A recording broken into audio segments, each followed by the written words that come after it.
Okay class, this is like science portion of ST 334. So we will be discussing a question from science portion of general awareness section. Science portion करेंगे general awareness के. तो इसमें पहला question है 28. The question is which drug is used as an antidepressant, और option दिए हैं ऑक्सीब्यूटिन, टेरामेडोल, सुमात्रिप्टोन and बुप्रोपियोन. Okay, तो अभी हम सबसे पहले तो ये जान लेते हैं आंसर. वैसे आंसर मैं बता दूंगा, पर इसमें सबसे पहले ये जान लेते हैं कि एंटी डिप्रेसेंट्स होते क्या हैं. एंटी डिप्रेसेंट्स ऐसे मेडिसिन होती हैं जिसमें कि हम साइकाइट्रिक पेशेंट्स होते हैं ना, जिनको कुछ डिसऑर्डर होता है या फिर उनकी थिंकिंग में और ब्रेन जो होता है उसमें कुछ डिफरेंस होता है. फॉर एग्जांपल, जैसे मैंने अपना हाथ ऊपर उठाया तो ब्रेन ब्रेन के पास ये वो जाते हैं, सिग्नल्स जाते हैं कि हाँ ये हाथ उठाया है तो अब इसे कुछ काम करना है. ब्रेन्स के पास वो सिग्नल थोड़ा लेट जाते हैं. ठीक है, तो इसमें क्या होता है, जो सिग्नल्स जो ट्रांसफ़र होते हैं from one cell to cell, उसमें उसको कहते हैं न्यूरो ट्रांसमीटर्स. ओके, इनमें केमिकल इम्बैलेंस हो जाता है जिससे कि मूड और बिहेवियर चेंज हो जाता है. ठीक है, अब इसमें क्या होता है कि हमारा एक चीज़ आप याद रखिए, ये अभी काफ़ी ज़्यादा यूज़ में है आजकल और एंटी डिप्रेसेंट पे काफ़ी ज़्यादा रिसर्च भी हो रही है. तो इसमें क्या होता है कि ये जैसे एक सेल है, ये दूसरा सेल है, इससे इंफॉर्मेशन इधर जाती है. कैसे जाती है, इसमें सेरोटोनिन होते हैं, ये सेरोटोनिन होते हैं छोटे छोटे. ठीक है, ये इधर जाएंगे, यहाँ पे इस सेल के टच में आएंगे, सारे सेरोटोनिन इधर आते हैं और फिर जैसे ही ये सिग्नल ट्रांसफ़र कर देते हैं इस सेल में, और सेरोटोनिन वापस इस सेल में पहुँच जाते हैं. ठीक है, तो क्या होता है कि जो सेरोटोनिन अगर जो डिप्रेस पेशेंट होता है उसमें क्या होता है, सेरोटोनिन जाएंगे यहाँ पे और जल्दी से वापस आ जाते हैं, सिग्नल ट्रांसफ़र हो नहीं पाता है पूरा, या फिर ये सेल जो सेरोटोनिन को एब्जॉर्ब नहीं कर पाता, उनके टच में नहीं पाता है और उन्हें पकड़ के नहीं रख पाता है, वो जल्दी से वापस चले जाते हैं, या फिर सिग्नल ही ट्रांसफ़र नहीं होता है due to some other problem, जिसकी वजह से क्या होता है, मूड एंड बिहेवियर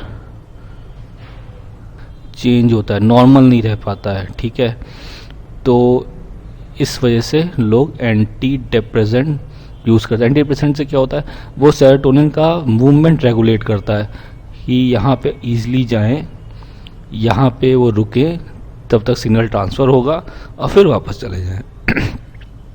तो डिफरेंट टाइप ऑफ टेक्निक्स होती है इसे ये रेगुलेट करने की, तो उसके बेसिस पे डिफरेंट मेडिसिन होती हैं.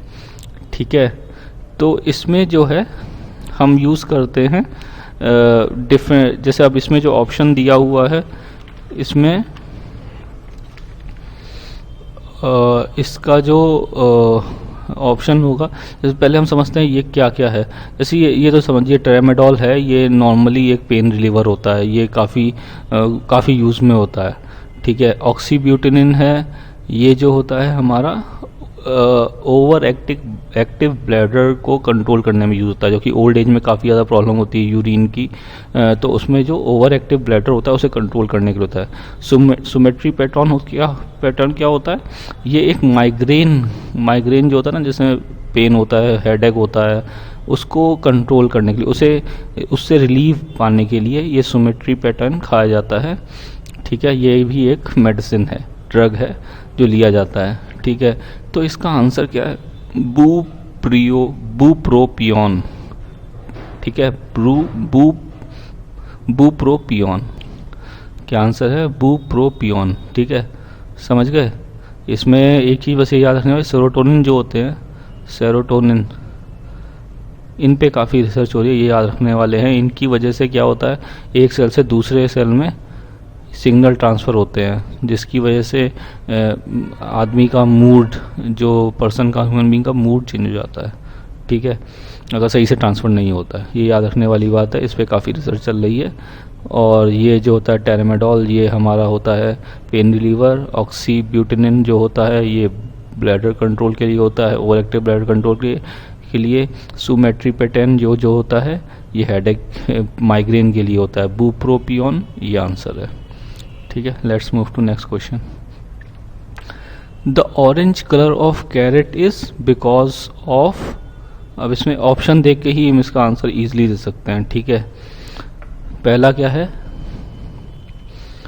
क्या है, it grows in the soil, ये रॉन्ग है। क्यों? कैरेट के साथ आलू, पोटैटो, ठीक है, रेडिश, बीटरूट, चुकंदर, ये सब भी तो सॉइल में होते हैं, पर इनका कलर तो ऑरेंज नहीं होता है, ये गलत है।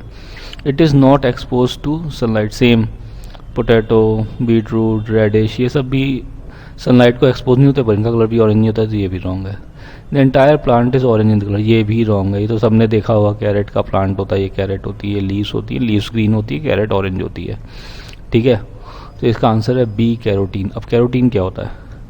Carotene is red orange pigment found in plants and fruits, specially carrot and colourful vegetable. For example Apple होता है, ठीक है, एप्पल में कैरोटीन पाया जाता है। ठीक है, फिर आपने कैप्सिकम देखा होगा, रेड कलर का कैप्सिकम होता है, रेड कलर का कैप्सिकम होता है ना, काफ़ी महंगा आता है। ठीक है, ये भी जो होता है इसमें भी हमारा वो कैरोटीन होता है। ठीक है, ऐसे ही डिफरेंट काइंड ऑफ वेजिटेबल, देखो कैरेट, तो ये हो गया, कैरेट एग्जाम्पल हो गया, इसमें जो कि रेड या ऑरेंज कलर के होते हैं उसमें कैरोटीन होता है।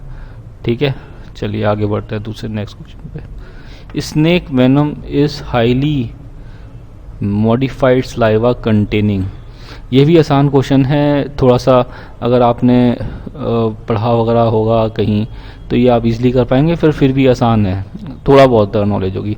इसका आंसर है जूटॉक्सिन। ठीक है, अब देखेंगे कि ये सब क्या है। न्यूट्रोटॉक्सिन क्या होता है? ये न्यूट्रोटॉक्सिन होता है ना, एल्गल ब्लूम में होता है। ठीक है, एल्गल ब्लूम जो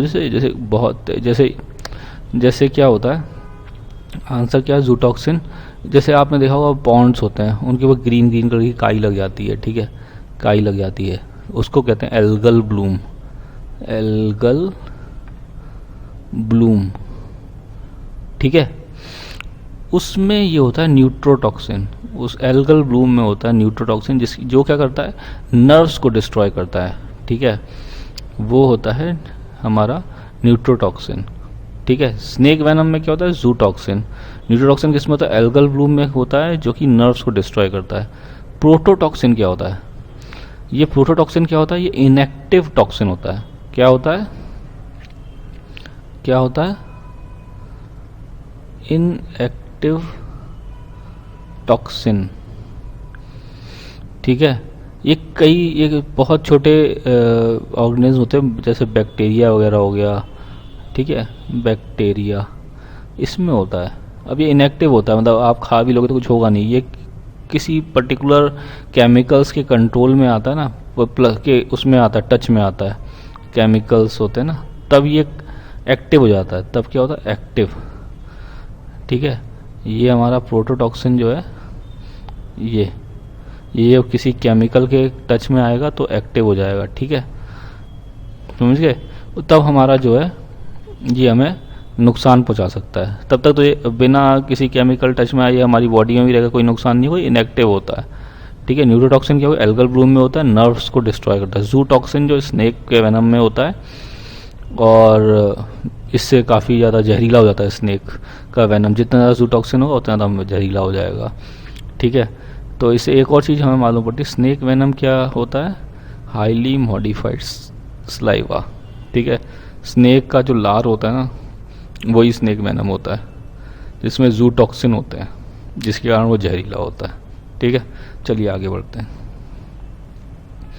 हैवी वाटर इज़, अब इसमें देखिए हैवी वाटर के बारे में अगर आपने थोड़ा बहुत पढ़ा होगा तो आप कर लेंगे।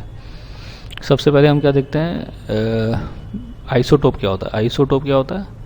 आइसोटोप क्या होता है कि हैवी वाटर क्या होता है? इसका आंसर वैसे देख लीजिए, ड्यूटेरियम ऑक्साइड है। ड्यूटेरियम ऑक्साइड क्या होता है? D2O। डी क्या होता है? ड्यूटेरियम। ठीक है, वाटर क्या होता है? H2O। H क्या होता है? हाइड्रोजन। हाइड्रोजन, ठीक है, समझ गए। अब क्या होता है, अभी मैं बताता हूँ क्या होता है। क्या आइसोटोप क्या होता है, जिसमें सेम एटॉमिक नंबर हो, वो वाले एलिमेंट जिसमें सेम एटॉमिक नंबर हो, एटॉमिक नंबर पर डिफरेंट एटॉमिक मास हो, पर डिफरेंट एटॉमिक मास हो।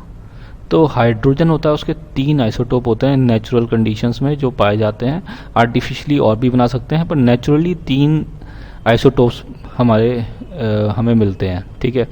इसमें एक होता है फर्स्ट प्रोटियम 1H1, जो कि सबसे ज़्यादा होता है, नियरली 99%।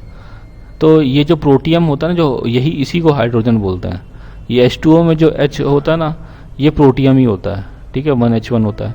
दूसरा होता है ड्यूटोरियम, ये हमारा 0.02% पाया जाता है, ठीक है। ये 99.98 है एक्चुअली में, ये 0.02% होता है, परसेंट पाया जाता है। और ये होता है 1H2, एटॉमिक मास तो 1 है पर वेट 2 है, भारी है, ठीक है। तभी D2O से जो बनता है उसको हैवी वाटर बोलते हैं, हैवी वाटर, भारी पानी, ठीक है। हैवी वाटर कहाँ यूज़ आता है, न्यूक्लियर रिएक्टर में। न्यूक्लियर ये यूज़ होता है एज ए न्यूक्लियर मॉडरेटर, ये मॉडरेट करता है, न्यूक्लियर रिएक्शंस जो होती हैं उनको मॉडरेट करता है, न्यूक्लियर मॉडरेटर, ठीक है, मॉडरेटर। ये क्या करता है, मॉडरेट करता है, ठीक है। अब थर्ड क्या होता है, ट्रीटियम, ठीक है, ट्रीटियम होता है थर्ड, ठीक है, TRITIUM, ट्रीटियम।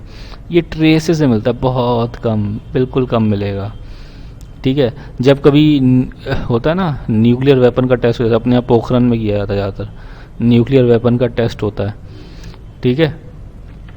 तब जो है हमें न्यूक्लियर वेपन का टेस्ट होता है, तब ये हमारा ट्रीटियम रिलीज़ होता है, ट्रीटियम रिलीज़ होता है उसमें, ठीक है।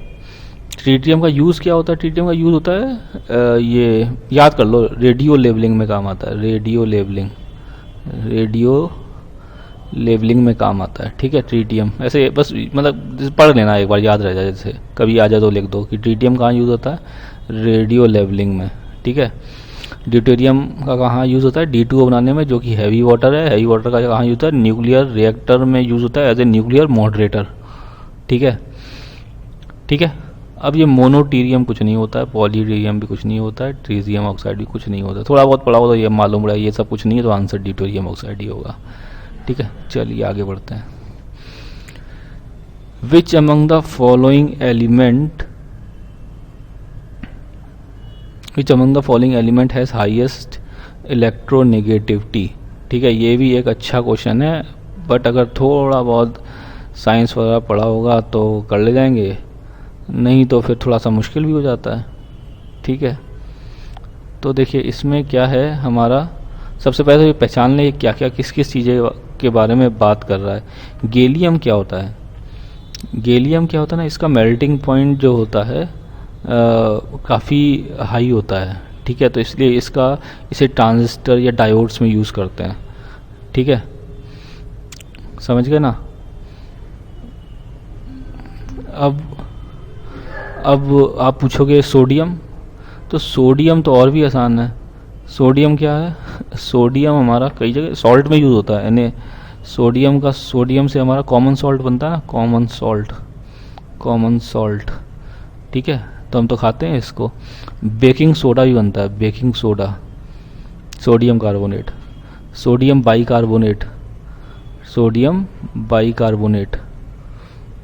नहीं सोडियम बाइकार्बोनेट H होता है, ये नहीं होता है, NaHCO3, सोडियम बाइकार्बोनेट। ये क्या होता है, वॉशिंग सोडा, ठीक है।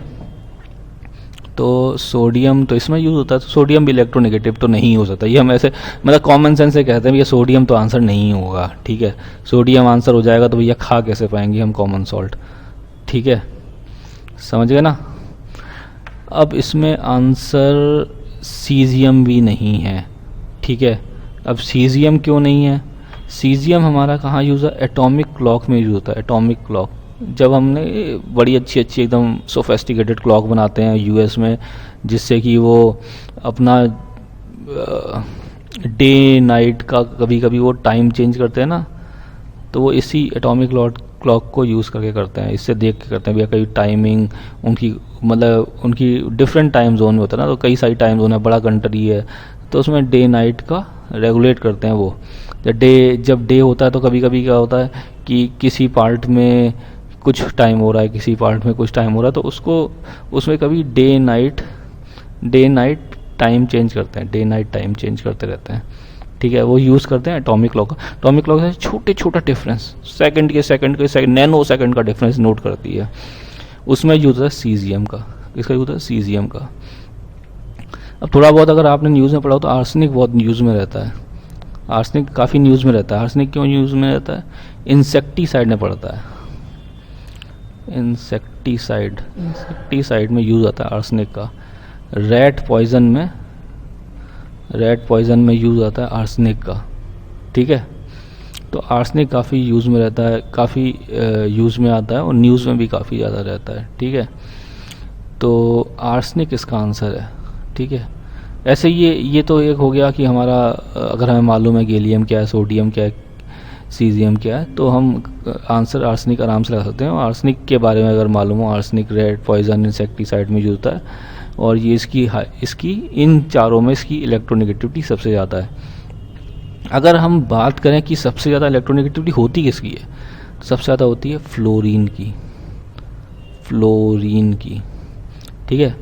उससे कम होती है ऑक्सीजन की, उससे कम होती है क्लोरीन की, उससे कम होती है नाइट्रोजन की, उससे कम होती है ब्रोमीन की, फिर आयोडीन की, ठीक है, फिर सल्फर की, ठीक है। तो ऐसे ये बहुत चैन है। आर्सेनिक थोड़ा ऊपर आता है जाके, बट ये याद कर लीजिए कि फ्लोरीन की सबसे ज़्यादा होती है। फ्लोरीन ये पूछा जा सकता है कि फ्लोरीन की इलेक्ट्रोनेगेटिविटी होती है ना, वो सबसे ज़्यादा होती है। फ्लोरीन की इलेक्ट्रोनेगेटिविटी सबसे ज़्यादा होती है, ठीक है। ऐसे छोटा है, फोकल याद कर लिए, फोकल में F आ गया फ्लोरीन, O आ गया ऑक्सीजन, Cl हो गया क्लोरीन। ये टॉप थ्री है, यानी कि इलेक्ट्रोनेगेटिविटी सबसे ज़्यादा है, ये याद कर लीजिए बस, ठीक है। तो आंसर तो आर्सेनिक हो गया। चलते हैं नेक्स्ट क्वेश्चन पे। Which type of pathogen causes the water borne disease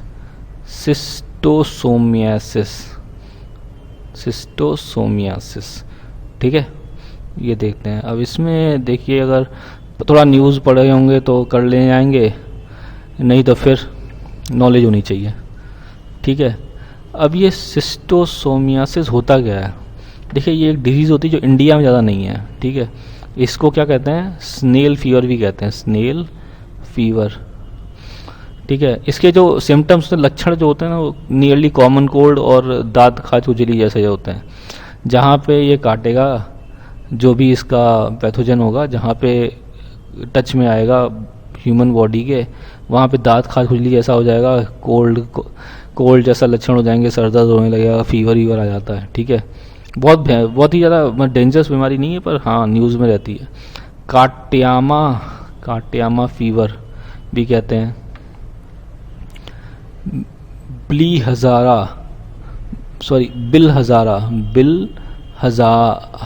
बिलहर्जिया भी कहते हैं, बिलहर्जिया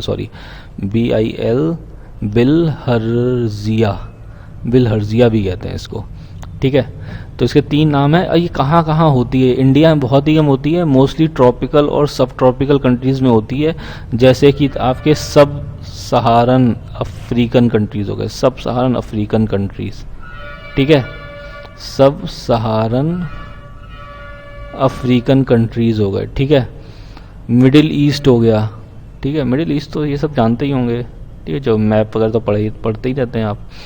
फिर साउथ ईस्ट एशिया, ठीक है। एंड द कैरेबियन बता देता हूँ। कैरेबियन क्या होता है?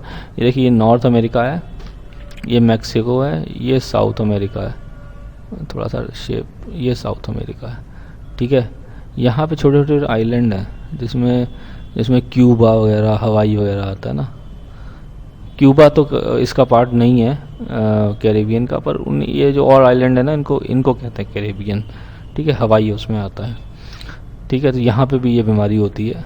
अब यहाँ पे जैसे बताया ना मैंने, साउथ ईस्ट एशिया में ये बीमारी क्यों होती है? होता क्या है, जैसे आप धान के फील्ड होते हैं, राइस के फील्ड, जब उसमें राइस डालते हैं ना, उसमें वो पौध लगाते हैं, ठीक है, तो सब लोग नंगे पैर उसमें जाते हैं, ठीक है। अब ये क्या जो है ना, ये डिजीज अच्छा होती कैसे? पैरासिटिक होती है। जो फ्रेश वाटर अच्छा क्या, कौन से पैरासाइट होते हैं? फ्रेश वाटर पैरासिटिक वर्म्स होते हैं। वर्म्स जो होते हैं ना, parasitic worms, fresh water parasitic worms जो होते हैं, उन वो जब आपकी बॉडी में इन्फेक्शन करते हैं, मतलब वो बॉडी में टच में आते हैं, या आपकी वो क्या करते हैं, जैसे होता क्या है, जैसे ये लेग है किसी का, यहाँ पे पानी भरा हुआ है, फ्रेश वाटर, नदी, मतलब जो सॉल्ट वाटर नहीं है, वो फ्रेश वाटर, नदी नाले टाइप्स। तो आपने ये पानी आया धान के खेत में, आप यहाँ पे धान की पौध लगा रहे हो, यहाँ पे जो है, यहाँ पे ये वर्म घूम रहे हैं, ये आपकी स्किन के अंदर चले जाएंगे, यहाँ से छोटे छोटे होते हैं, स्किन के अंदर चले जाते हैं, ठीक है। और आपको क्या हो जाएगा? स्नेल फीवर या फिर सिस्टोसोमियासिस, ये बीमारी हो जाएगी आपको। ज़्यादा डेंजरस नहीं है, सही हो जाती है, ठीक है। इसको स्नेल फीवर क्यों कहते हैं? कि कुछ कंट्रीज़ में क्या होता है, स्नेल खाने से ये बीमारी हो जाती है, या फिर कुछ कंट्रीज़ में क्या होता है, स्नेल इसके करियर होते हैं, इस पर्टिकुलर पैरासाइट के, और जब वो बॉडी के टच में आता है तो उधर से वर्म आपकी बॉडी में अंदर प्रवेश कर जाता है, ठीक है। ठीक, चलिए आगे बढ़ते हैं। Who establish the foundation of quantum theory? ठीक है, अब ये भी जो है आपको पढ़ा होना चाहिए, तो आप कर सकते हैं, ठीक है, या फिर थोड़ी बहुत चीज़ें अच्छी होनी चाहिए तो कर सकते हैं। अल्बर्ट आइंस्टीन के थ्योरी ऑफ रिलेटिविटी दी थी, तो सबको मालूम होता है, जो भी साइंस स्टूडेंट होता है ना, सबको मालूम होता है, आप थोड़ा बहुत तो पढ़ा ही होता है सभी ने, थ्योरी ऑफ रिलेटिविटी, ठीक है। मार्क निकोलस अब कौन है? ठीक है, ये मार्क निकोलस कोई नहीं है, इंग्लिश क्रिकेटर था, ठीक है, इंग्लिश क्रिकेटर था, जो कि अब इंग्लिश कमेंटेटर है, इंग्लिश कमेंट्री करता है, ठीक है, कमेंट्रेटर है, ठीक है। अल्फ्रेड हिचकॉक कौन था? अल्फ्रेड हिचकॉक जो था, ये एक English film director and producer था, जो सस्पेंस मूवी बनाता था, इसको कहते थे मास्टर ऑफ सस्पेंस, 1950s में मास्टर ऑफ सस्पेंस, काफ़ी फेमस था, काफ़ी अच्छी मूवी है जो अल्फ्रेड हिचकॉक ने बनाई है, काफ़ी सस्पेंस वाली मूवी है, ठीक है। बस्ता उन्होंने मैक्स प्लैंक, ठीक है। अब इसने क्या किया था, थियोरेटिकल बेसिस दिया था, जो एक्सप्लेन करता है नेचर एंड बिहेवियर, मैटर के नेचर एंड बिहेवियर को और एनर्जी को, जो सब एटॉमिक या एटॉमिक लेवल पे होती है।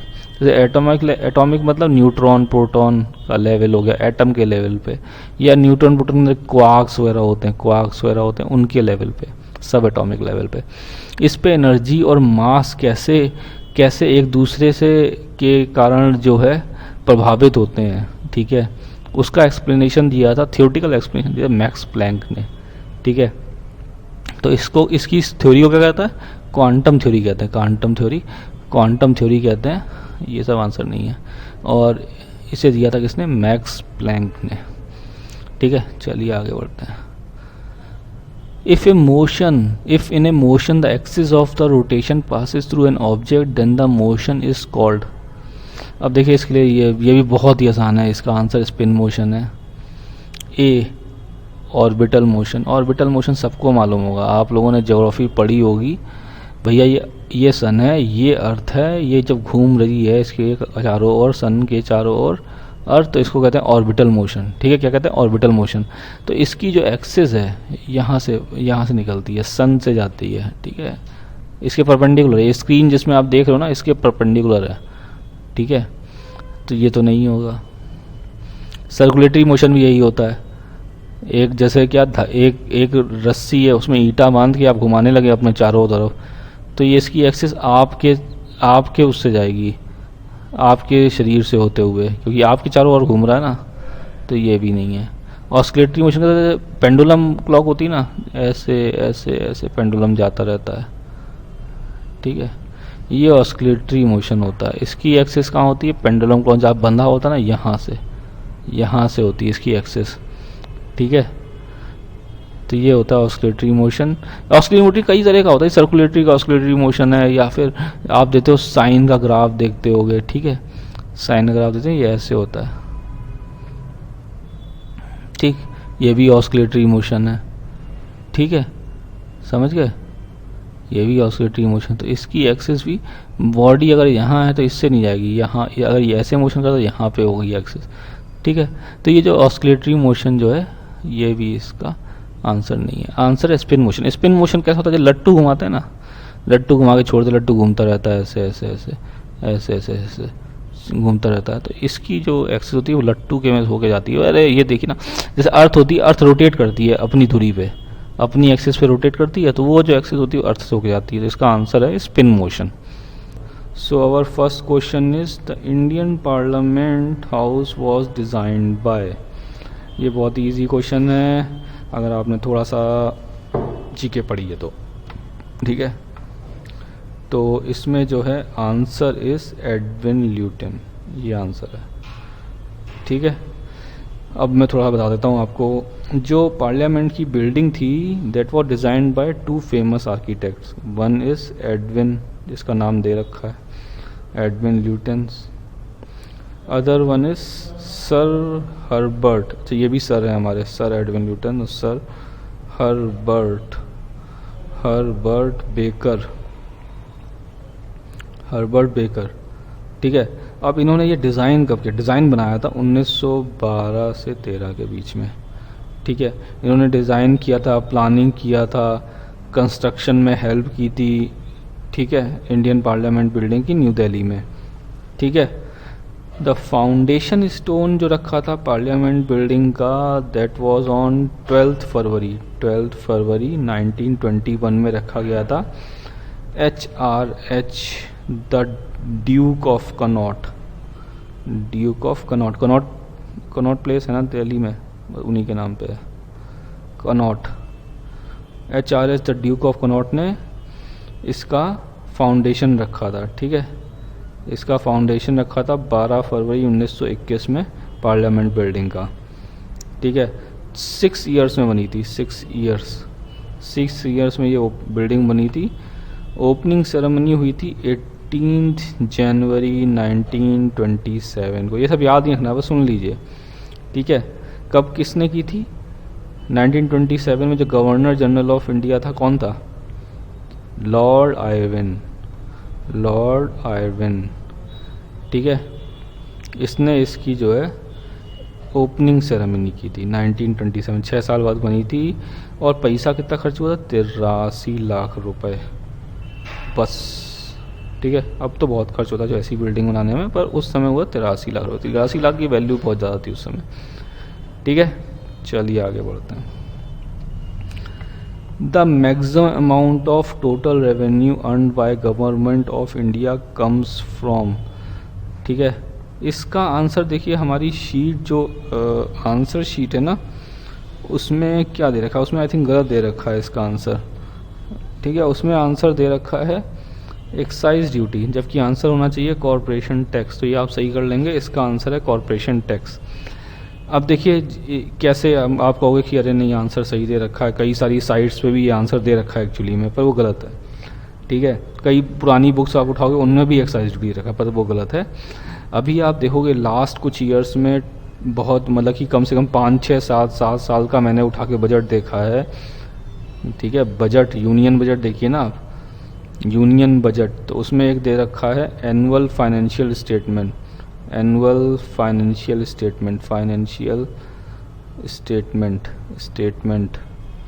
ठीक है। उसमें सब दिखा रहता है कि भाई कितना खर्चा हुआ है, कितना रिसिप्ट जनरेट हुआ है। तो रेवेन्यू रिसिप्ट देखेंगे ना, तो उसमें ये सब दिया हुआ है। तो आप देखोगे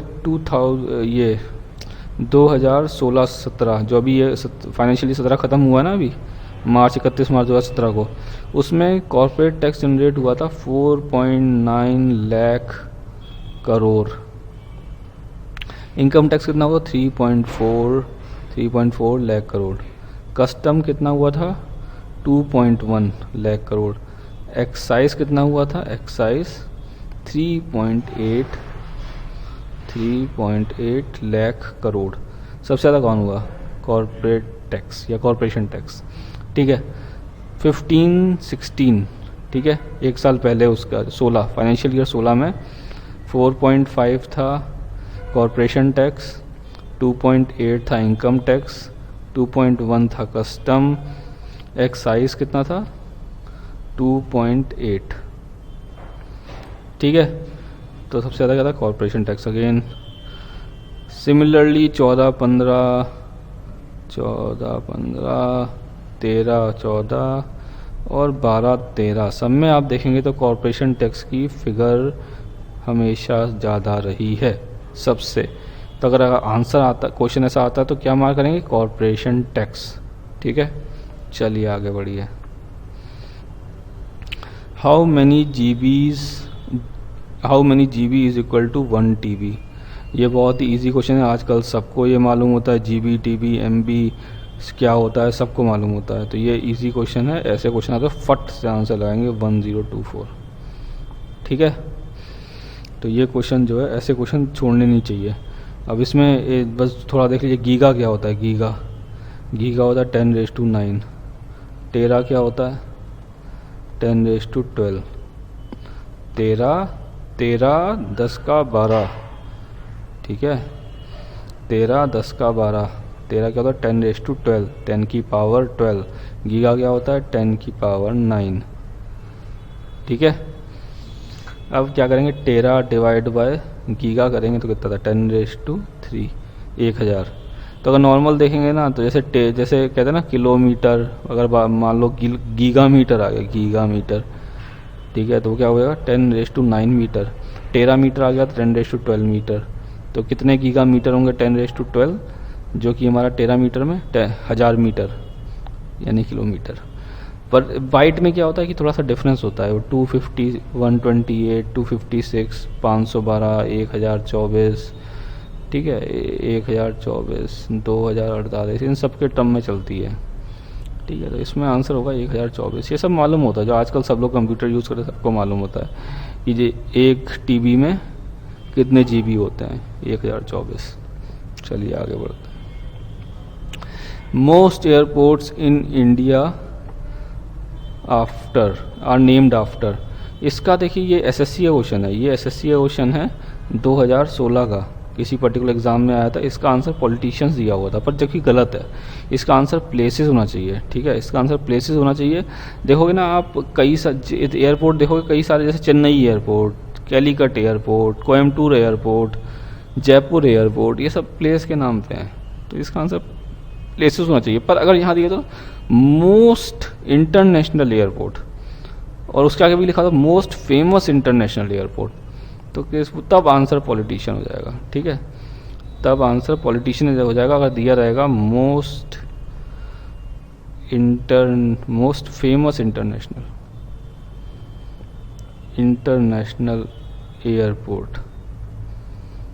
airports in India are named after, तब पॉलिटिशियंस आंसर है, ठीक है। चलिए पेपर में भी शायद इसका आंसर नहीं, शायद नहीं, इसका आंसर पॉलिटिशियंस ही दिया हुआ है। अगर आप इसका आंसर शीट देखेंगे टेस्ट का जो मिलती है आपको, उसका आंसर पॉलिटिशियन ही दिया हुआ, क्योंकि गलत है वो, ठीक है। प्लेसेस होगा इसका आंसर, इस फॉर्म में क्वेश्चन आता है तो, ठीक है। आगे बढ़िए। अब देखिए इसमें क्या है, एज पर the report of EIU, that is economics intelligence unit, the most expensive city to live in globally is. देखिए EIU एक संस्था है जो कि एक रिपोर्ट निकालता है, हर साल निकालता है। 2016 में भी निकाली थी, 2017 में भी, और आगे भी निकालता रहेगा, उससे पहले भी निकालता था। जो कि सिटीज़ की कौन सी सबसे ज़्यादा एक्सपेंसिव सिटीज़ की लिस्ट देता है, सबसे ज़्यादा चीपेस्ट सिटी कौन है, चीपेस्ट सिटीज़ और एक्सपेंसिव सिटीज़, इनकी लिस्ट देता है टॉप 10, ठीक है। सब पूरी लिस्ट देता है, पर नॉर्मली न्यूज़ में टॉप 10 आता है। अब आप डाउनलोड कौन करता है, आप न्यूज़ पढ़ते होगे तो ये सब ईजी है आपके लिए, ठीक है। तो अब क्या करता है ये EIU, क्या ये मेज़र कैसे करता है, ये थोड़ा सा देख लेते हैं, थोड़ा सा कभी शायद क्वेश्चन आ जाए। EIU क्या करता है, EIU क्या करता है ये वर्ल्ड की मोस्ट और लीस्ट एक्सपेंसिव सिटी को कंपेयर करता है। कैसे करता है? ये वेजेस देखता है, वेजेस, लोगों को सैलरी कितनी मिली, लोगों को वेजेस कितनी मिल रही है, ठीक है। और प्राइस देखता है more than 150 item, more than 150 items के प्राइस देखता है, ठीक है। मोर देन 150 प्लस कह लो, 150 प्लस आइटम के प्राइस देखता है, उन जगह पे कैसी है। फिर उसे कंपेयर करता है किससे? न्यूयॉर्क से। न्यूयॉर्क से कंपेयर करता है, न्यूयॉर्क को बेस मानता है, इससे कंपेयर करके देखा लिस्ट बनाता है कौन न्यूयॉर्क से ज़्यादा कॉस्टली है, कौन न्यूयॉर्क से कम कॉस्टली है, ठीक है। समझ लीजिए जैसे बेस ईयर वगैरह होता है ना, वैसे ही न्यूयॉर्क इसमें बेस मानता है। ये याद रख लीजिए, शायद आ जाए, न्यूयॉर्क को बेस मानता है और उसमें निकालता है। अब देखिए क्वेश्चन ये आया था 2016 के एसएससी में आया था, एसएससी किसी एग्ज़ाम में आया था ये क्वेश्चन, ठीक है। तो 2016 में क्या लिस्ट थी? सिंगापुर टॉप पे था, सिंगापुर। सेकंड था हांगकांग, थर्ड था ज्यूरिख, फोर्थ था टोक्यो। ज्यूरिख कहाँ है? स्विट्ज़रलैंड में। टोक्यो कहाँ है? जापान में। हांगकांग तो ये अपनी एशिया में ही है, चाइना के पास। सिंगापुर भी सेल्फ वो मतलब कि ये भी हमारे इधर साउथ ईस्ट एशिया में है, ठीक है। नीचे टिप में इंडोनेशिया के पास, मलेशिया के पास एक्चुअली में, ठीक है। इंडोनेशिया और मलेशिया, ये मलेशिया इधर टिप में है सिंगापुर, ठीक है। अब 2017 में क्या हुआ? 2017 में पहला कौन था? सबसे expensive city? Singapore again, Singapore again. Second number पे क्या? ज्यूरिख। ज्यूरिख कहाँ है? स्विट्ज़रलैंड में, ठीक है। तीसरा क्या? हांगकांग, नीचे लगा। चौथा क्या? जेनेवा। जेनेवा कहाँ है? जेनेवा भी स्विट्ज़रलैंड में है, स्विट्ज़रलैंड में है सब कुछ। बहुत कॉस्टली कंट्री हो गया, फिर एक्सपेंसिव कंट्री हो गया। तो इसका आंसर क्या होगा? सिंगापुर, ठीक है। 2016 में भी वही था, 2017 में भी सिंगापुर टॉप पे था, इसका आंसर सिंगापुर हो गया, ठीक है। अब कुछ दिनों पहले न्यूज़ में था EIU जब 17 की इसने दी, 17 का इसने दिया ना, ये मैं रब कर देता हूँ। 17 का जब इसने लिस्ट निकाली EIU ने, तो न्यूज़ में आया था, ये मार्च के शायद फर्स्ट वीक में था। तो उसमें न्यूज़ में क्यों था? ये तो एक्सपेंसिव सिटी तो आपने देख लिया ना, सिंगापुर, फिर HK, हांगकांग, फिर ज्यूरिख, फिर टोक्यो 2017 में। 2016 में क्या था? 2016 में क्या था? Singapore, Zurich, Hong Kong and Geneva. अच्छा ये उल्टा कर दिया मैंने, ये क्या हुआ था? 2017 में ये है सिंगापुर, हांगकांग, ज्यूरिख, टोक्यो, और 16 में था सिंगापुर, ज्यूरिख, हांगकांग और जिनेवा। तो मतलब हांगकांग ऊपर आ गया 2017 में, ठीक है। पर दोनों में टॉप में सिंगापुर ही था, ठीक है। अब ये न्यूज़ में क्यों था? न्यूज़ में था इसलिए कि जो इसने चीपेस्ट सिटी की लिस्ट दी थी ना, टॉप 10 चीपेस्ट सिटी, उसमें 4 इंडिया की थी। पहले नंबर पे क्या है? एलमैटी, ये कहाँ है? कजाकिस्तान में, सबसे चीपेस्ट सिटी है, ठीक है। नंबर 2 पे लागोस का है? नाइजीरिया, तो अभी कहीं सस्ता। थर्ड नंबर पे देखिए क्या, थर्ड नंबर पे क्या है? बेंगलुरु इंडिया में, कर्नाटका में, सिलिकॉन सिटी ऑफ इंडिया कहते हैं। ये थर्ड नंबर पे थी। तो अगर आपको भाई सस्ती जगह पे, वैसे हमें लगता है अगर हम यहीं रह रहे हैं कानपुर, लखनऊ या फिर और की सिटी में जो बेंगलुरु से भी कम डेवलप है, तो हमें लगता है और सस्ती होगी। हमारे ख्याल से आलमाटी इसने गलत दे दिया। अगर ये और कोई सिटी पकड़ता इंडिया की जो कम फेमस है, तो मेरे ख्याल से अलमाटी से भी कम मिल जाता। पर चलिए, अगर कभी रहना पड़ा तो अलमाटी जाके रहेंगे, क्योंकि बहुत सस्ती जगह है। लागोस में नहीं जाएंगे कि लागोस में काफ़ी ज़्यादा वायलेंट केसेस आते रहते हैं इंडियंस के अगेंस्ट, ठीक है। अब हम फोर्थ नंबर पे क्या है मालूम है? कराची, पाकिस्तान, पीछे नहीं लेंगे, ठीक है। अब इसी में नीचे जाएंगे तो 10वें नंबर पे न्यू दिल्ली है, ठीक है। 7वें नंबर पे क्या है? मुंबई। 6ठे नंबर पे क्या है? चेन्नई। तो ये 4 हमारे जो मेट्रोस कहते हैं ना, मेट्रोस सब इसी में है। बेंगलोर, फिर चेन्नई, फिर मुंबई, फिर न्यू दिल्ली, ये सबसे चीपेस्ट सिटी हैं, जो जिसको हम लोग इंडिया में कहते हैं बहुत महंगी है भैया, मुंबई बहुत महंगा है, बेंगलोर बहुत महंगा है, न्यू दिल्ली बहुत महंगा है भैया, हम तो यूपी में रहेंगे, पर एक्चुअली में ये अगर वर्ल्ड सिनारियो पे देखे जाएं तो ये चीपेस्ट सिटीज़ में आते हैं, टॉप 10 चीपेस्ट सिटीज़ में। सबसे चीपेस्ट कौन है? अलमाटी कजाकिस्तान में। ठीक है, चलिए आगे बढ़ते हैं। Ministry of minority affairs launched Ustad scheme in Varanasi. S in Ustad stand for, तो उस्ताद का फुल फॉर्म देख लेंगे क्या है। उस्ताद ये क्या है? अपग्रेडेशन। ये क्या है? स्किल्स। ये training in ancestral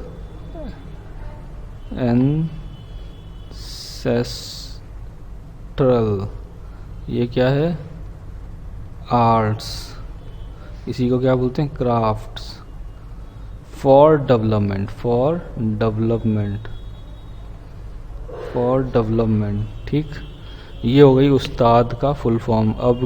upgradation of skills and training in ancestral arts, और it is called craft also, arts for development of minorities.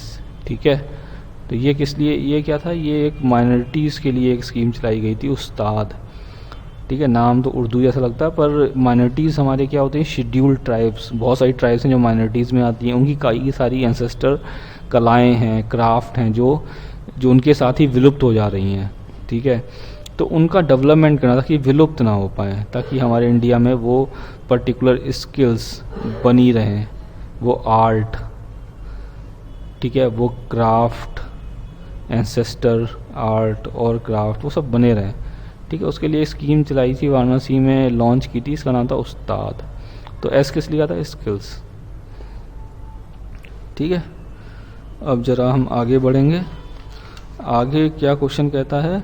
Madhya Pradesh has the highest number of reserves of which of the following animals. ठीक है, तो ये बहुत ही आसान question है। अब animal तो है नहीं, पीकॉक तो बर्ड है, तो ये तो आंसर नहीं है। डायनासोर बहुत सारे डायनासोरस इंडिया में, जितने भी डायनासोर मिलते हैं सबसे ज़्यादा असम में मिलते हैं, तो ये भी आंसर नहीं है। लायन हमारे गिर में पाया जाता है, आप जानते हैं। बचा टाइगर, तो टाइगर इज़ द आंसर। ठीक है, बहुत आसान क्वेश्चन है। वैसे भी अगर आप देखोगे मैप रिजर्व्स के, टाइगर रिजर्व के मैप देखोगे उठा के, मतलब एक मैप आता है ना जिसमें कि सारे रिजर्व्स बने होते हैं। ये जैसे इंडिया का मैप है, बहुत ही गंदा मैप बना दिया है, पर अभी मतलब ये मैप है। इसमें जो टाइगर रिजर्व कहाँ है, तो आप देखो उसमें एमपी में सबसे ज़्यादा है। ठीक है, एमपी में जो है टाइगर रिजर्व सबसे ज़्यादा है। ठीक है, ये याद रख रखिए। ठीक है, तो इसका आंसर टाइगर है। चलिए आगे बढ़ते हैं। The highest airport in India is, देखिए अब ये भी आसान क्वेश्चन है, थोड़ा सा ओपन माइंड चाहिए है। तो इसके लिए देखो, धर्मशाला कहाँ है? एचपी में, हिमाचल में। पिथौरागढ़ कहाँ है? यूके में, उत्तरांचल में। देहरादून कहाँ है? यूके की कैपिटल है, उत्तरांचल में। लेह कहाँ है? लद्दाख यानी कि जम्मू कश्मीर में। ठीक है, अब लेह है क्या? लेह एक टाउन है, टाउन इन लद्दाख में एक टाउन है लेह, जो कि लार्जेस्ट टाउन है। सबसे बड़ा टाउन जो है लद्दाख में, उसका नाम है लेह। सेकंड नंबर मालूम है क्या? ये फर्स्ट लार्जेस्ट, सेकंड जो लार्जेस्ट है वो क्या है? कारगिल। ये तो सबको मालूम है, कारगिल। ठीक है, अब ये ऐसे जगह पे है ना, पाकिस्तान और इंडिया के बीच में ऐसी जगह पे है तो इंडिया में ही, ऐसी जगह पे है जो कि काफ़ी ज़्यादा महत्वपूर्ण है, काफ़ी इम्पोर्टेंट है इंडिया के लिए। तो इंडिया जो है यहाँ पे रहना चाहता है। यहाँ पे काफ़ी सारी मिलिट्री है इंडिया की, काफ़ी सारी आर्मी है जो कि इस एयरपोर्ट का यूज़ करती है, इसलिए काफ़ी ज़्यादा न्यूज़ में भी रहता है एयरपोर्ट। ठीक है, ये हाईएस्ट एयरपोर्ट है इंडिया का। ठीक है, अब लेह में रहता कौन है? लेह में कौन रहता है? शिया मुस्लिम। सबसे ज़्यादा कौन रहता है? शिया मुस्लिम। डेमोग्राफिक बता रहे हैं, थोड़ी सी कभी काम आ जाए शायद। शिया मुस्लिम सबसे ज़्यादा रहते हैं। ठीक है, तो nearly half, more than half actually are Shia Muslim. थोड़े जो बचते हैं वो हैं तिब्बतन बुद्धिस्ट तिब्बतन बुद्धिस्ट है। ठीक है, ये लेह के बारे में हो गया, सबसे बड़ा टाउन है। उसके बाद कारगिल है, इंडिया पाकिस्तान के पास में, काफ़ी यूज़, एयरपोर्ट काफ़ी यूज़ आता है मिलिट्री के द्वारा, हाईएस्ट एयरपोर्ट है इंडिया में। तो आंसर क्या है, ले आगे बढ़ते हैं। World's longest land border is between two countries. अब देखिए, अगर ऑस्ट्रेलिया न्यूजीलैंड आप देखेंगे तो कहाँ है, यहाँ पे है ऑस्ट्रेलिया नीचे, इंडोनेशिया वगैरह के नीचे, और यहाँ पे न्यूजीलैंड है। न्यूजीलैंड तो मतलब ग्रुप ऑफ आइलैंड है, आर्कीपेलागो बोलते हैं ना इसको, जो ग्रुप ऑफ आइलैंड वो है न्यूजीलैंड। इनके बीच में कोई लैंड बॉर्डर नहीं है। अगर थोड़ा सा जो कोरल वगैरह से कहीं पे मिलती होंगी या फिर शैलो लैंड मिलता होगा तो होगा, पर लॉन्गेस्ट तो किसी भी हालत में नहीं है, तो ये आंसर नहीं है। इंडिया एंड बांग्लादेश, अभी थोड़ी देर में देते हैं। स्विट्ज़रलैंड इटली, अब इटली क्या है, ऐसे ये निकला हुआ है, ये यूरोप से, बड़ा सा यूरोप है, इसमें इटली निकला हुआ है। यहाँ पे ये ऐसे एक छोटा सा एक आइलैंड भी है यहाँ पे, इसके ऊपर है इतना बड़ा सा ये स्विट्ज़रलैंड। ठीक है, इनका बॉर्डर भी बहुत ज़्यादा बड़ा नहीं है बॉर्डर, और बड़ा नहीं है, तो ये भी आंसर नहीं है। अगर मैप आप देखो तो ईजी क्वेश्चन है। अब मैप में आप देखो कनाडा और यूएस, कनाडा इतना बड़ा, यहाँ पे अलास्का से लेकर इधर तक फैला हुआ है, न्यूयॉर्क के ऊपर सब, वाशिंगटन इसके ऊपर, और यहाँ पे ये है यूएस, इनका बॉर्डर बहुत बड़ा है। ठीक है, तो ये आंसर है। इंडिया और बांग्लादेश में क्या होता है, इंडिया का अगर सबसे मतलब कि इंडिया का बॉर्डर कौन सी कंट्री सबसे ज़्यादा है, चाइना नहीं है आंसर। आंसर क्या है, बांग्लादेश। इसका आंसर क्या है, बांग्लादेश। इंडिया का जो सबसे ज़्यादा बड़ा बॉर्डर है किसी कंट्री का, तो वो है बांग्लादेश। तो अगर इसमें पूछते India's longest border is between two countries, is with which country, तो वो था आंसर बांग्लादेश। तो ये लॉन्गेस्ट बॉर्डर ऑफ इंडिया है, ऑफ इंडिया। ठीक है, तो आंसर डी है, और बी इंडिया का बांग्लादेश से लॉन्गेस्ट बॉर्डर है, चाइना से नहीं है। ठीक है, चलिए आगे बढ़ते हैं। Baghdad is capital city of, अब ये बहुत ही ईजी क्वेश्चन है, इसका आंसर अब होगा इराक। चाइना की बीजिंग है, थाईलैंड की बैंकॉक है, रशिया की मॉस्को है। ठीक है, ये सबको मालूम होता है, बहुत ईजी क्वेश्चन है। इसमें एक्सप्लेन भी क्या करें, कुछ एक्सप्लेन नहीं कर सकते, सब बहुत ही फैक्ट बेस्ड है। न्यूज़ में कई बार इराक रहता है, तो आप सबको मालूम है। अब इराक जो है, इराक से दो नदियां बहती हैं, यूफ्रेटिस एंड टिग्रिस, उसके बीच में है बगदाद। ये इराक है ना, ये इधर इराक, इधर ही इसके बगल में ईरान है, यहाँ ऊपर सीरिया है, सीरिया का थोड़ा पार्ट और इराक का थोड़ा पार्ट मिला के बन गया आईसिस, बना दिया इन लोगों ने। ठीक है, यहाँ पे आईसिस है। ये दो नदियाँ बहती, यूफ्रेटिस टिग्रिस, इसके बीच में यहाँ बगदाद है। ठीक है, ये सब मैप वगैरह क्वेश्चन है, आने चाहिए आप लोग को। आगे बढ़ते हैं। बीबी का Maqbara is a tomb located in dash, it was build by Azam Shah son of Aurangzeb in 1678। अब कितनी सारी इन्फॉर्मेशन जो है हमें ऑलरेडी दे दी है कि ये बीबी का मकबरा है, कहाँ है ये बताना है। आज़म शाह ने बनवाया था, जो सन ऑफ औरंगज़ेब था, 1678 में बनाया था। ठीक है, अब भाई इतनी सारी इन्फॉर्मेशन तो दे दी क्वेश्चन ने।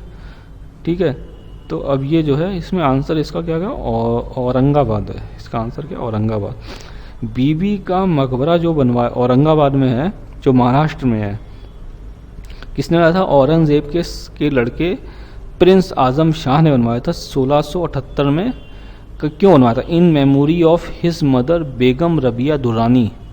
किसकी मेमोरी में था, in memory of his mother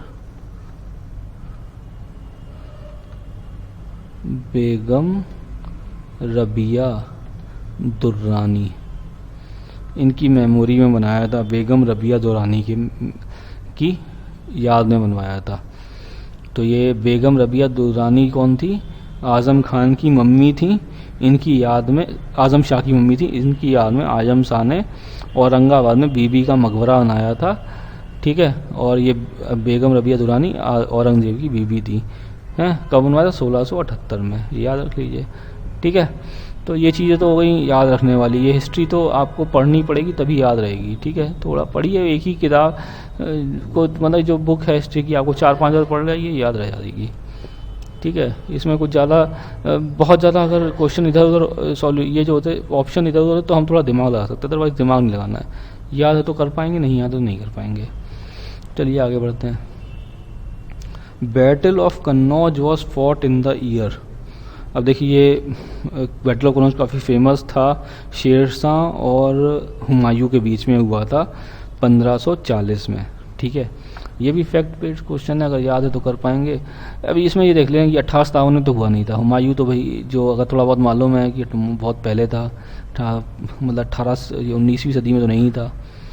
1764 में भी नहीं था हुमायूं, ये भी सबको मालूम है। हुमायूं काफ़ी पहले था, राजा था 15 मतलब कि 16वीं सदी में था। अब फाइट किस में होगी, इन दोनों ऑप्शन के बीच में। थोड़ा बहुत याद रहेगा तो 1540 शेरशाह और हुमायूं के बीच में हुआ था बैटल ऑफ कन्नौज। कन्नौज का यूपी में, ठीक है। आगे बढ़े, ठीक। ये अच्छा, ये तो पहले वाला क्वेश्चन हो गया। विच कंपनी डेवलप जावा, ठीक है। अब ये भी बहुत ही आसान क्वेश्चन है। किसने डेवलप किया जावा ने? सन ने। जब पहले शुरू में कभी आपने देखा होगा सन जावा कहते थे, सन जावा।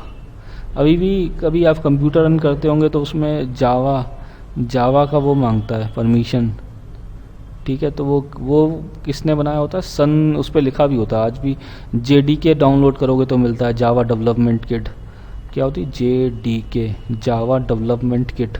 ये डाउनलोड करो तो उस पर सन लिखा होता है, तो सन ने बनाया था।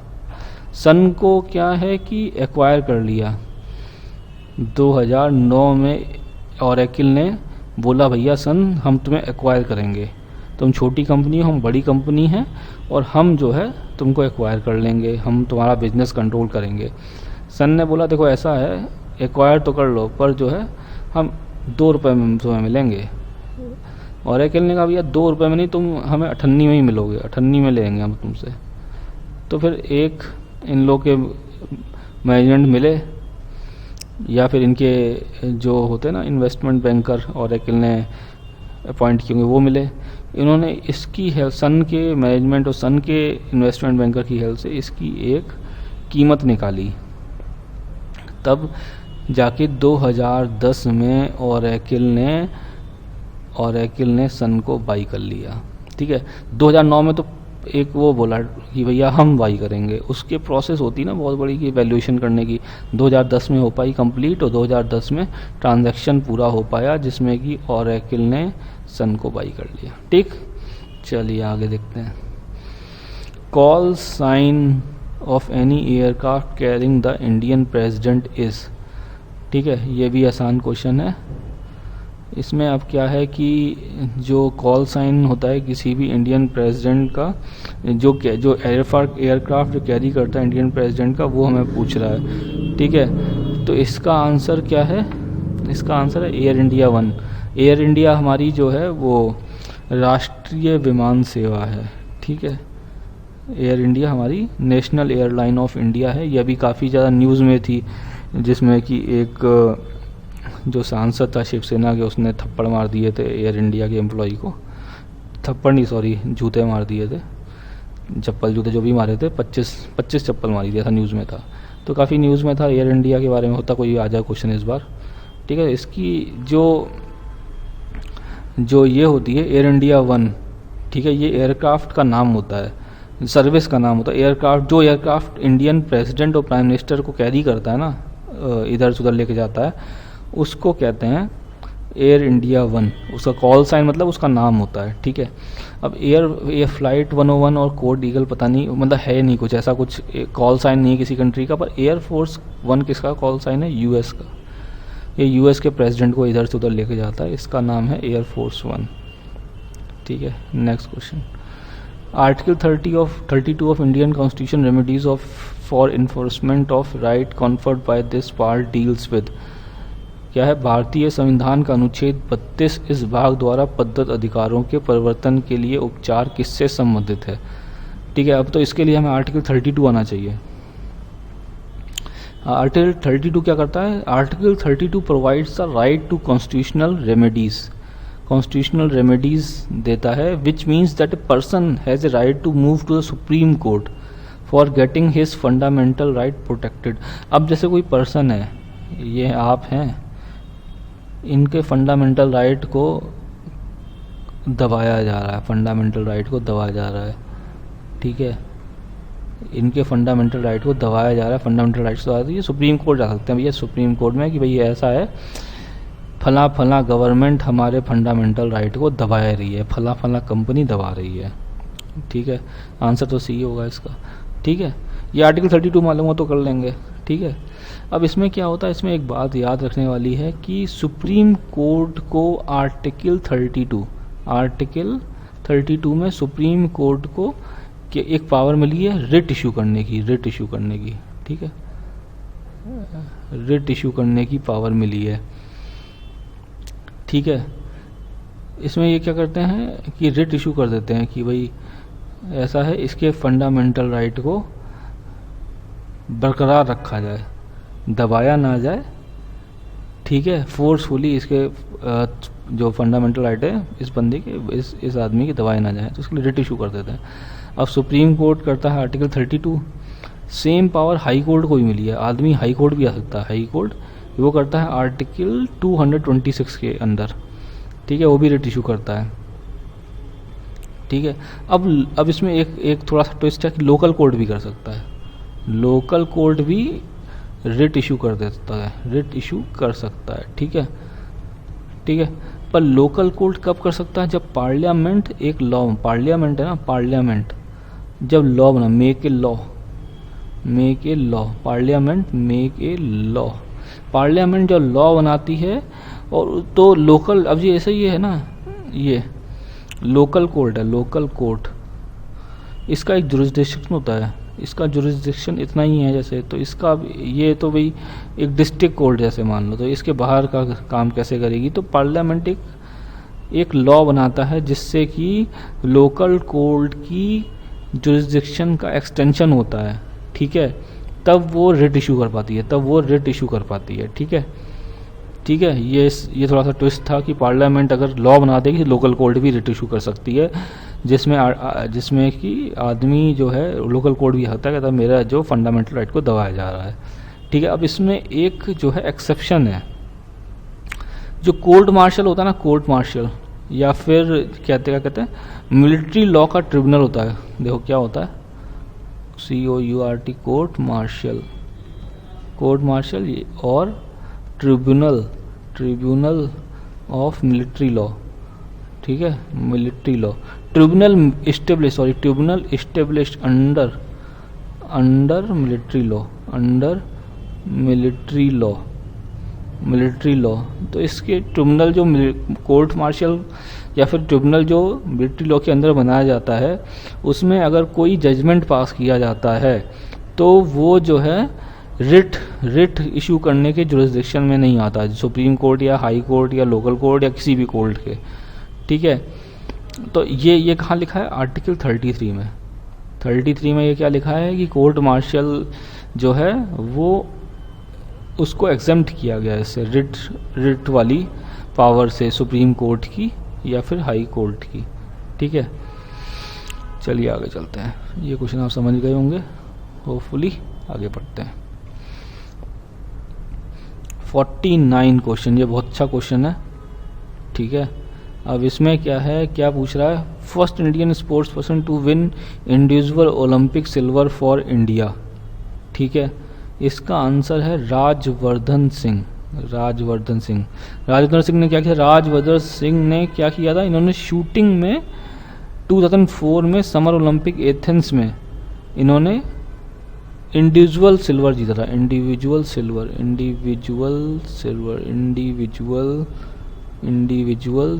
जीता, सिल्वर का तमगा जीता था इन्होंने, ठीक है। रजत पदक जीता था। ध्यानचंद ने भी जीता था, पर ये इंडिविजुअल नहीं जीता था, ये टीम के बीच 1980 में आखिरी बार इंडिया इंडिया हॉकी में ओलंपिक मेडल जीता था, तो ये टीम मेडल था, पर ये टीम मेडल था ध्यानचंद जी से जीता था, ध्यानचंद की टीम ने जीता था। ठीक है, तो ये आंसर नहीं है। अभिनव बिंद्रा कौन था भाई? अभिनव बिंद्रा ने क्या किया था, इसने गोल्ड जीता था 10 मीटर एयर राइफल में 2008 बीजिंग ओलंपिक में गोल्ड जीता था। और ये पहला इंडियन बन गया था जिसने इंडिविजुअल गोल्ड मेडल जीता था किसी भी ओलंपिक गेम्स में। ठीक है, तो अभिनव बिंद्रा के बारे में ये हो गया। अब सुशील कुमार कौन है? सुशील कुमार क्या है? फ्री स्टाइल रेसलर है। ठीक है, इसने 2012 में लंदन ओलंपिक में सिल्वर मेडल जीता था, 2012 में जीता था। ठीक है, राजवर्धन ने कब जीता था? 2004 में। इन्होंने 2012 में जीता। ठीक है, सिल्वर मेडल जीता। और ब्रोंज 2008 में ब्रोंज मेडल भी जीता था। तो ये ओनली इंडियन है, only Indian to win 2 individual Olympic medals, Sushil Kumar. ठीक है, अब इसके बाद का question, who wrote the Harry Potter series? अब देखिए ये बहुत आसान है। हैरी पॉटर सीरीज अगर थोड़ा भी न्यूज़ वगैरह पढ़ते हैं, जेके रॉलिंग लिखी है। अब इनकी एक मूवी आई थी, आई थिंक 2016 में आई थी,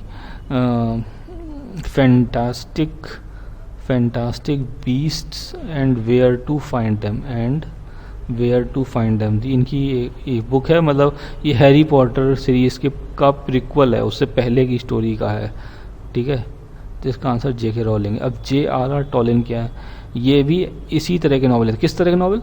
कि एक इमेजिनेशन वर्ल्ड वाले, जिसमें काफ़ी ज़्यादा इमेजिनेशन है, ऐसा वर्ल्ड जो एक्चुअली में एग्जिस्ट नहीं करता है, जिसमें काफ़ी ज़्यादा मैजिक और विजार्डरी और इन सब के बारे में। जैसे जेके रॉलिंग में क्या है, एक स्कूल बताया है। जेके रॉलिंग में क्या है, एक स्कूल बताया है। ठीक है, क्या बताया है? एक स्कूल जहाँ पे विजार्ड्स जाके पढ़ते हैं, विचक्राफ्ट और विजार्ड का स्कूल है हॉगवर्ट में, जहाँ पे स्कूल ऑफ हॉगवर्ट, जहाँ पे बच्चे जाके विजार्डरी सीखते हैं, विचक्राफ्ट सीखते हैं।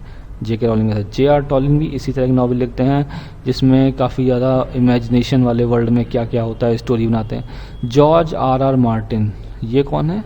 अभी एक सीरियल आता है, नाम सुना होगा, गेम्स ऑफ थ्रोन्स या गेम ऑफ थ्रोन्स, ऐसा ही कुछ है। ठीक है, तो ये भी ऐसा ही है, मतलब कि मैजिक और ड्रैगन इन सब के ऊपर बेस्ड सीरियल है। ये भी मतलब कि एक इमेजिनरी वर्ल्ड की सीरियल है कि सीरीज़ को लिखते हैं, उस पर बेस्ड नॉवल लिखते हैं वो George R.R. Martin. Stephen king भी इसी तरह का लिखते हैं, इसी कैटेगरी के नॉवलिस्ट हैं। ठीक है, और भी लिखे होंगे पर इस कैटेगरी की भी नॉवल इन्होंने लिखे हैं। पर इसका आंसर क्या है? हैरी पॉटर का जेके रॉलिंग।